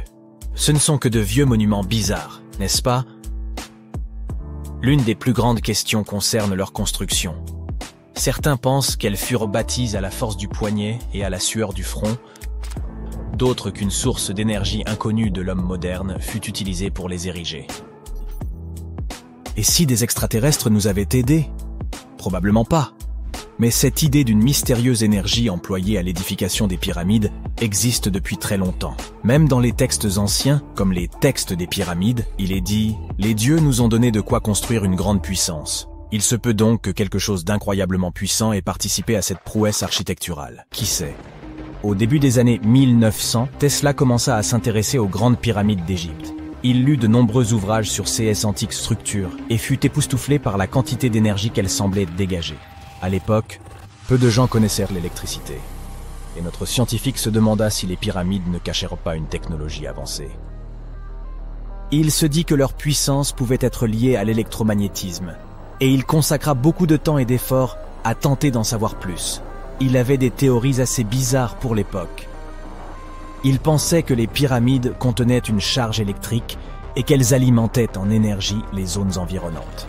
Il croyait également que des cristaux étaient à la source de cette énergie. Selon lui, ces cristaux super puissants se trouvaient à l'intérieur des pyramides et pouvaient contrôler les champs électromagnétiques. Mais ce n'est pas tout. Tesla pensait également que les matériaux utilisés pour construire ces monuments avaient des propriétés leur permettant de capter l'énergie du soleil et de la lune, et pas seulement en petite quantité. Il pensait que les pyramides pouvaient créer un champ d'énergie assez puissant pour éclairer des villes entières et même illuminer des zones plongées dans l'obscurité. On les utilisait comme des sortes de centrales électriques géantes afin de produire de l'énergie et faire fonctionner des machines. Les pyramides étaient liées, d'après Tesla, à une énergie cosmique employée pour l'éveil spirituel et la guérison des maux. Plutôt New Age, n'est-ce pas? Ces hypothèses n'étaient pas d'origine fantaisiste. Il avait sérieusement étudié tous les documents disponibles sur les pyramides, des objets aux textes anciens en passant par les hiéroglyphes et les dessins. Et il en avait conclu que les pyramides avaient été conçues comme des amplificateurs d'énergie et aussi qu'une mystérieuse source d'énergie avait été utilisée pour les construire. Certains pensaient que Tesla n'était qu'un excentrique avec de folles théories. Mais ces idées ont eu un impact considérable sur la façon dont nous percevons les pyramides aujourd'hui. Depuis quelques années, des chercheurs et des universitaires étudient ces découvertes et les utilisent pour lever le voile sur certains des plus grands mystères qui entourent ces anciennes structures. Par exemple, des scientifiques ont récemment mené des expériences théoriques pour analyser comment la Grande Pyramide réagirait à certaines ondes radio. Ils ont découvert qu'elle pouvait capter les ondes radio d'une certaine longueur et faire ensuite converger leur énergie de ces salles à sa base. Les scientifiques ont effectué de nombreux calculs pour parvenir à cette conclusion. Ils ont d'abord réfléchi aux longueurs d'onde qui fonctionneraient le mieux. Ils ont ensuite modélisé la réaction de la pyramide à ces ondes et ils ont calculé la quantité d'énergie qui serait absorbée ou diffusée. Enfin, ils ont étudié comment l'énergie se déplacerait à l'intérieur de la pyramide une fois captée par la structure. Pour expliquer tout cela, ils ont employé ce que l'on appelle l'analyse multipolaire, qui consiste à décomposer un objet complexe en éléments simples. Il est alors possible de voir comment chaque partie réagit à l'énergie. C'est un peu comme lorsqu'on défait un puzzle pour voir comment chaque pièce s'emboîte avec les autres. Les chercheurs s'intéressent à la manière dont tout cela pourra nous servir. Ils cherchent à fabriquer des particules capables de faire la même chose que les pyramides, mais avec de la lumière. En modifiant la taille, la forme et la matière de ces particules, ils peuvent contrôler la façon dont la lumière se déplace autour d'elles. Cela peut s'avérer très utile pour la fabrication de minuscules capteurs ou de cellules solaires très efficaces. Les scientifiques ont dû faire quelques suppositions au cours de leurs recherches. Ils ont imaginé qu'il n'y avait pas d'espace caché à l'intérieur des pyramides et que les matériaux utilisés pour les construire étaient tous identiques. Et ils sont ainsi parvenus à faire des découvertes assez impressionnantes. Mais son étude des pyramides n'est pas l'unique témoignage du génie hypermoderne de Tesla. Nombreuses sont ces théories qui paraissaient irréalistes à l'époque, mais que des scientifiques réévaluent aujourd'hui pour des applications pratiques. Parlons du projet le plus ambitieux de Tesla, la tour de Wardenclyffe. En 1900, Tesla était déjà un grand nom de l'ingénierie électrique en Amérique. Cette invention étonnante et le fait qu'il ait réussi à surpasser Thomas Edison dans la guerre des courants impressionnait les gens. Mais Tesla ne se reposa jamais sur ses lauriers. Il décida ensuite de se lancer dans son projet le plus ambitieux, la tour de transmission de Wardenclyffe.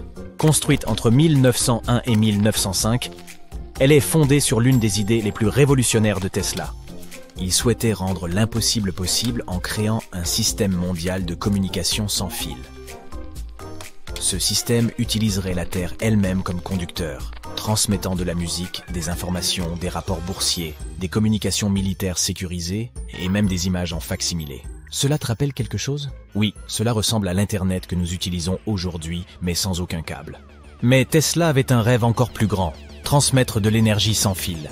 Il avait déjà prouvé qu'il était possible d'envoyer des signaux à haute fréquence grâce à son célèbre transformateur. Et par la suite, il fut obsédé par la transmission d'énergie sans fil.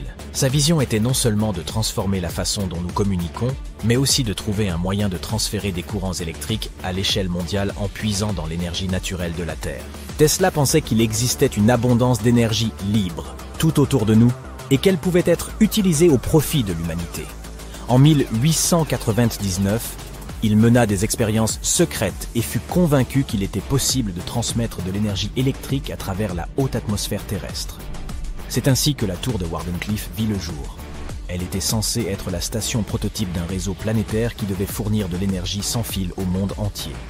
Malheureusement, Tesla n'avait ni les ressources ni la confiance de ses investisseurs pour mener à bien ce projet. Il rencontra toutes sortes de problèmes financiers. Et en 1917, la tour inachevée fut finalement démolie et tout son matériel vendu afin de rembourser les dettes croissantes de notre génie.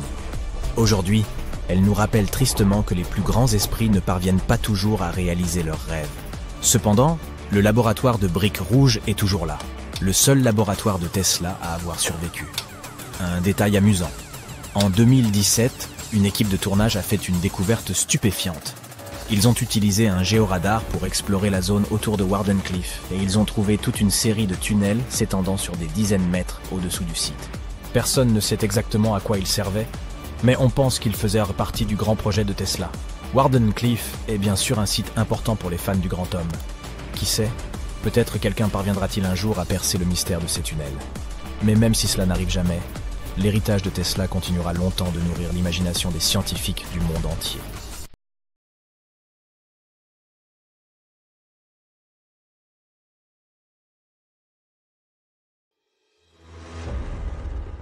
Nous autres, les humains, disposions autrefois de pouvoirs quasi surnaturels.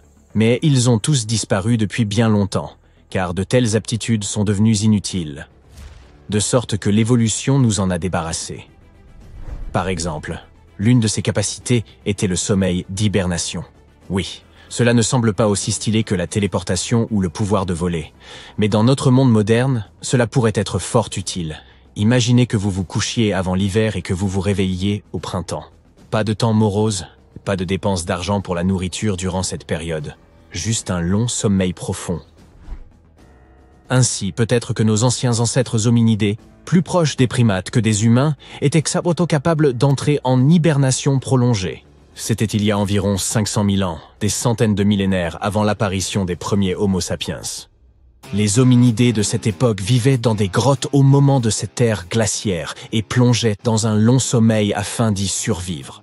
Ce n'est pas un fait confirmé cependant, mais les scientifiques ont émis quelques suppositions à ce sujet.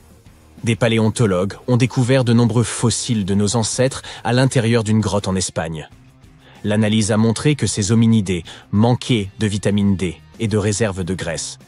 Ces étranges indices tendent à montrer que les habitants de ces grottes auraient pu être en état d'hibernation. Peut-être que leur métabolisme ralentissait et que leurs réserves de graisse et de vitamines s'amenuisaient peu à peu pour permettre leur survie pendant ce long sommeil. Bien sûr, une telle capacité pourrait être utile dans le monde moderne, mais elle présente aussi plusieurs inconvénients.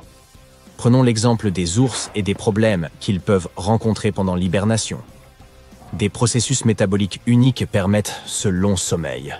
Mais si ces processus sont perturbés, alors après s'être réveillé, l'ours peut tomber gravement malade. Cela peut arriver à cause d'une quantité insuffisante de graisse et de réserves alimentaires. Une autre capacité du passé pourrait aider l'homme moderne à économiser une fortune. Cette capacité est d'avoir des dents fortes et saines. Aujourd'hui, nous avons des cliniques dentaires, des équipements de haute technologie, des centaines de types de brosses à dents et de dentifrice, des bains de bouche, et bien plus encore pour prendre soin de nos dents. Et malgré cela, nos ancêtres avaient des dents bien plus fortes et plus saines. Des mâchoires plus puissantes et des dents tranchantes leur permettaient de mastiquer les viandes les plus coriaces. Et l'immunité de la cavité buccale ne permettait pas aux bactéries de se développer. Mais ensuite, l'agriculture est apparue. Les gens ont commencé à manger des céréales. Cela a ajouté de nouvelles espèces de bactéries à leur bouche, affaibli les muscles de leur mâchoire et provoqué les premières caries. Les dents sont devenues plus fragiles, mais elles ont reçu le coup de grâce lorsque les gens ont découvert le sucre. Les sucreries ont apporté beaucoup de problèmes à notre santé bucco-dentaire. Auparavant, les dents servaient d'outils pour traiter les matériaux durs. Mais ensuite, nous avons commencé à manger des aliments tendres, des boulettes de viande et du poulet frit. Et la force des dents est devenue négligeable. L'évolution nous a privés de cela. Nos ancêtres étaient un peu plus grands, plus forts, plus agiles et plus endurants que nous. Quelques jours passés dans les plaines à chasser des mammouths équivalaient à un mois d'entraînement régulier en salle de sport. Les gens n'étaient pas obèses. Ils mangeaient des aliments naturels et étaient bâtis comme des athlètes. Mais pourquoi étaient-ils plus grands? Qu'est-ce qui a influencé notre croissance osseuse? Au cours des 10 derniers milliers d'années, les changements de croissance sont les plus notables. Mais cette tendance a changé en notre faveur au cours des derniers siècles, et les gens ont commencé à grandir. Il est difficile de déterminer la cause exacte de ces changements. Ce peut être la génétique, l'environnement, le mode de vie, l'alimentation, ou l'apparition des techniques modernes. Ainsi, il y a 4000 ans, les hommes de Cro-Magnon chassaient et cueillaient en Europe. Ils étaient physiquement mieux bâtis grâce à un tel mode de vie. Leurs ancêtres avaient émigré depuis l'Afrique, ce qui expliquait en partie leur grande taille. Des os plus longs étaient utiles pour s'adapter au chaud climat africain. Mais après 3000 ans, la croissance de ces hommes a fortement diminué en raison de l'arrivée d'un temps plus froid et du développement de l'agriculture. Nos ancêtres ont traversé des périodes de famine, et leurs corps se sont rabougris au fil du temps pour s'adapter à un régime plus restreint. De plus, vivre au contact du bétail a provoqué l'émergence de nouvelles maladies, et tout cela a affecté l'apparence de nos ancêtres. On ne rencontre presque plus de tels problèmes à présent. Nous avons la possibilité de manger des aliments sains, de recevoir des soins médicaux et de prendre des suppléments. Tout cela nous a permis de grandir de quelques centimètres de plus. Mais un tel changement dans le corps humain reste toujours un mystère. Nous avons atteint aujourd'hui un stade de développement jamais égalé.